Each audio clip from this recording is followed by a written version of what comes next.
Welcome to Center Heights Productions. It is November 23rd, 2023. Please hit the likes and the subscribes down below. Muchly appreciate it. And thank you to my supporters. And please help us grow the channel. Let's try and get 150 likes. Tell your friends and family. Pass on the word. This episode is what it says. This is part 2 in our special series of where the rebuild stands, what important issues are facing the Habs. And so for our part 2 of this series, it is the first main topic is Josh Anderson. And I had to put this there because it's that crucial that he's taking up a roster spot and it's harming the team. I was on board with supporting him this season before that Las Vegas game because his effort was there. But that last game in Vegas, we've seen a decline in his effort. So it's bad enough you're not producing and you're kind of, you're harming your line mates because it's proven every line he's on, the line mates go down. They can't produce. So you don't want that because it brings down the confidence of the players that we've seen that clearly with Newhook and Slab. That it affected them, and as soon as they got away from them, they started producing. Look at Newhook last night, producing great with Suzuki and Gallagher. So this just goes to show you, they're gaining their confidence back, and Slab looks half decent on the line with Dvorak and Caulfield. So, and Anderson was even tried with Caulfield. How much more can you when you're put with the best players, Caulfield and Suzuki, and you can't produce? You've been given every opportunity. Sorry, and now he's affecting the Monahan Pearson line. So sad to see. It is what it is. So we have to make a decision. Time is up. I always found this to be a questionable move. I mean, we needed an injection back when Bergevin made this trade. However, I think Marc Bergevin seen size only. John Tortorella gave us a good view of what Josh Anderson was about, and he's been nothing but 100% right. Josh Anderson's got talent. We know that. And he's, Tortorella has said that, but get the guy to be consistent and put the work in. You get flashes and a lot of ineffective play. And then, I think Josh Anderson had when he first came to Columbus after being drafted, I think he looked good there for a minute because he wasn't well known enough yet. And when the league figured out he's a one-trick pony, then it's easy to defend him, right? Because it's just, you know what to expect from him. He blasts us down the left side, cuts in. Unfortunately, he's not even doing that enough right now.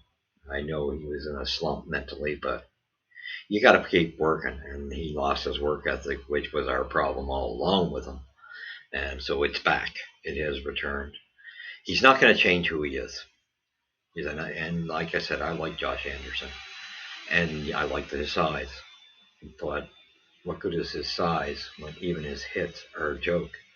He doesn't drop the gloves enough when, like Jack Guy's hurt. It should be him, Pizzetta, guys like that stepping up to bat and mucking it up. Somebody's got to stand tall, not guys like Evans, although Evans will, but and Gallagher will, But it's guys like that. He's a big boy and he can fight. And so do other things for the team. He was at least working hard, but no one knows if he's going to come out of this slump because this may be what you get with Josh Anderson because the league's onto him. He's very selfish in his play too. So, he's not utilizing that speed towards the net. And if he wanted to, see, it's a great thing. You can tell with types of players. Just imagine if Gallagher was healthier and younger, he would fit so under the circumstances, he could fit with Caulfield and Suzuki in the line if he was younger. He's lost a lot of his speed, but he's got and he was too banged up. It affected his game. But he's got the heart and the work ethic, and that's why I think he will actually help Suzuki's line. And it showed last night with that line did well against Anaheim because he's got heart, and that's what all Josh gigantic. Imagine if Gallagher had his size, someone like that. Wow, what would you have on your hands with a guy having heart and work ethic? Wow, it'd be incredible, and that's what we wanted. And it was too quick of a trade when we made the move. And bottom dollar, Josh Anderson. We've seen Gallagher reinvent it because he's accepted what Martin St. Louis has told him. He's accepted that he has to evolve. Josh Anderson doesn't seem to want to evolve, and you got to want to. So anyway, it's like fitting a square in a circle. He does not fit here. He brings down his line mates. A trade has to be done, and we can't just wait for value. He's not going to have value. We don't know if he'll ever come under this. The only thing we have to caution ourselves with any trades we make, it should be for big winners, because we have another problem area which will come up in episode 3 or 4, and it's going to be dealing with our size, which is an issue. Montreal's a small team up front, very small. So all we have to do is we're going to have to bite the bullet, I believe, between now and trade deadline. I do as soon as you can do it. I would pull the trigger on it because we're going to have to bite the bullet on his contract. We're going to have to pay a part of it. There's no doubt in my mind. Just make sure that what we get in return is something that'll help us, such as I use as an example Quentin Musty. We should be looking at guys like that if we could make a deal for. Those are the type of guys we should be looking at. See, Josh Anderson will be perfect for a veteran team that's playoff bound because they can insulate his warts. So I think his career could be rejuvenated a little bit, more productive in that atmosphere. It's not going to work on a rebuilding team because his warts. A young team has their own warts that they're trying to build a culture, trying to learn. But they're not going to be able to cover a veteran like that's warts, and it shows. So he's not meant for a rebuilding club. A team like New Jersey, New York Rangers, Edmonton Oilers, they could use them. Even maybe Carolina. These are teams that could probably use him because they can insulate him. But it's evident Josh Anderson is Josh Anderson. He's not going to change. What you see is what you get. And we got to get him out of there because he's holding back someone who could fill that roster spot much better. A youngster, that can get some time in and start building on their game. He's just wasting a spot for us. And really, the answer is, this is just from our philosophy, you got to move them. And if you got to take a loss, you take a loss. However, if you got to package them, package them. Maybe you package them where we have rumors of the goaltender. Maybe you package them in with the goaltender, and you make a move, right? So, that being said, there's the main part of this tape was for Josh Anderson, and it took that amount of time. Next part is we already talked about goaltending in the first episode, but there's more info coming at us. We know Edmonton is looking at our goaltenders. They've been viewed watching our 3 goaltender system to see how they're doing. However, we're getting out of rumors, we're getting some insight of what they're actually looking at, like a little more depth of what the answer is. And for me, I'd love to see Jake Allen traded in the sense that it would get rid of that contract, and it would definitely help us tank because he would be the most consistent piece of the goaltending. Him and Monty are close, but I find Jake Allen, with his veteran experience, is able to rebound better when there are bad nights. He's got that leverage. But it would be nice to unload that contract, free it up, and although the word is, Edmonton, if we were talking about Edmonton, other teams might be interested in Allen. But as far as the rumors that are coming out, we've heard it come from Elliot Freeman that our 3 goaltenders were under the scope by Edmonton. That was as much as he put out. Recently, I think it might have been yesterday or last night, Aaron Dreger put out there that he's got it down to word.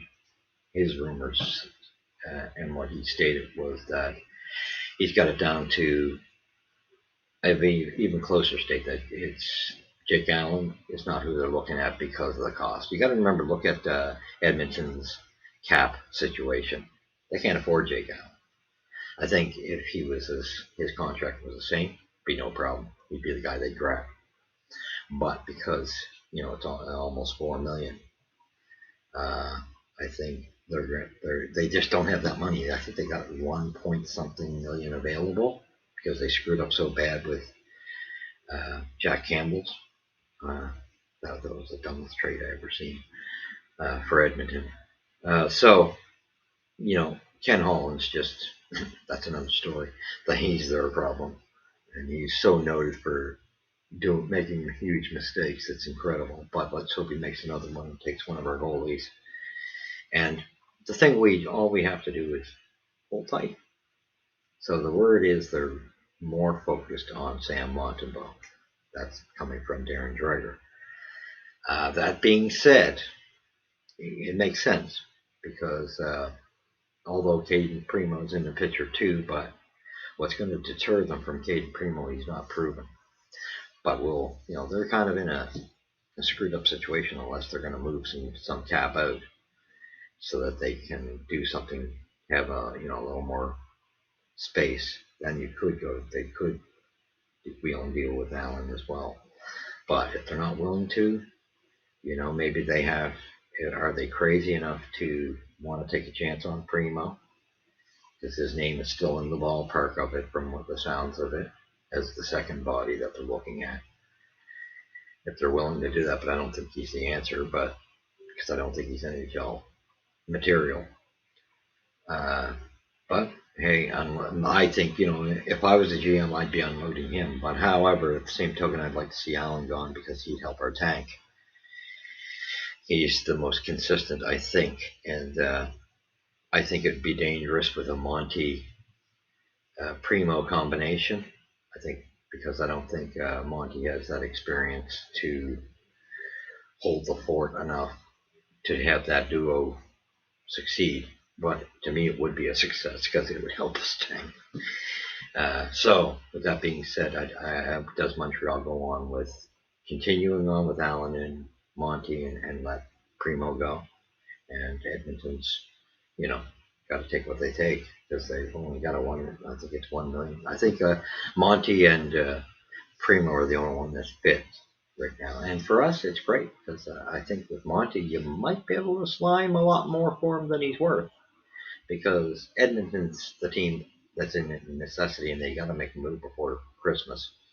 Because I think if they wait, I even think it should be within the next week or two. But if they wait any longer than that, they are going to miss the playoffs. So they got a decision to make, and they got to do it soon. So the ball's in our court, and there are other teams interested in goalies as well. So that's where other teams might be interested in Allen. Who knows, right? If you're going for a playoff push. Who knows? But for that, I say, I'd like to see Allen gone. Just for that regard. There's, I get a kick out of Eric Engels because, truthfully, Monty is not better than Allen. You can pump his tires because he's French all you want. And he just played a game that the team responded to. I'm sure Allen would have liked to have been in the net for that as well. So you can't really go. He might have just barely taken an edge just because of that game. But I'm sure I would have liked to see Monty in that game in Boston. So don't give me the garbage of spinning the tires on Monty. They go back and forth, Allen and Monty. But Allen just has that experience to bounce back better. But either way, I say we're in no hurry to trade. Force Edmonton to pay up if they want to do this. And for us, I'd love to see us tank because to me, Montreal has to make up for the previous draft when we should have taken Mitchkov. Nothing against Reinbacher. I like Reinbacher, but we are going to be haunted because we had a chance for a goal scorer and we need a goal scorer. I know that Hughes come out yesterday and saying that he wants a balanced team. He's not even looking for a superstar. And I get that because he's kind of molding the team similar to Vegas, having 4 strong lines, and I think that is a better way. I think we'll talk about that more in the future of this series that I'm doing. But I like that because it makes more sense, more stability. You get stronger lines. However, I mean, I still look at Vegas. They don't have a superstar, but they have a star, and that's Jack Eichel. So with that being said, that's where it leaves us. I say go Habs go. We're the Puck Droppers here at Central Ice Productions.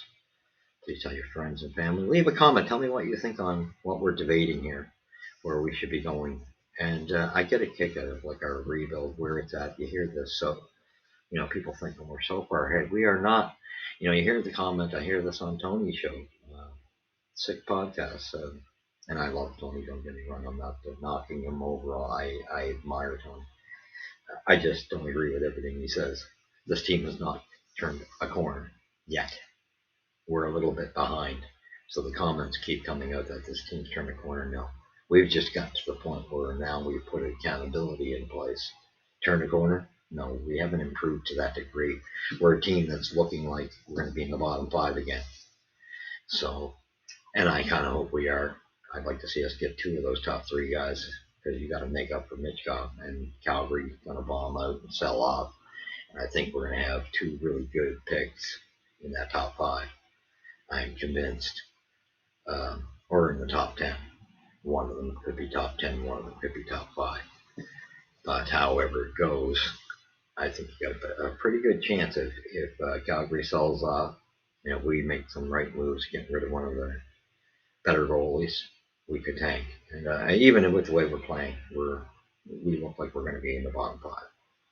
So we haven't turned the corner. Anybody who thinks we are, come on, let's be real. We are into the corner. We haven't turned it.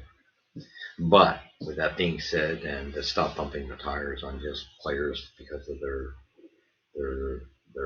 language. That's like I said. I know Tony has Engels on as one of his guests, and I'm sorry, I'm just not a fan because I find there's a lot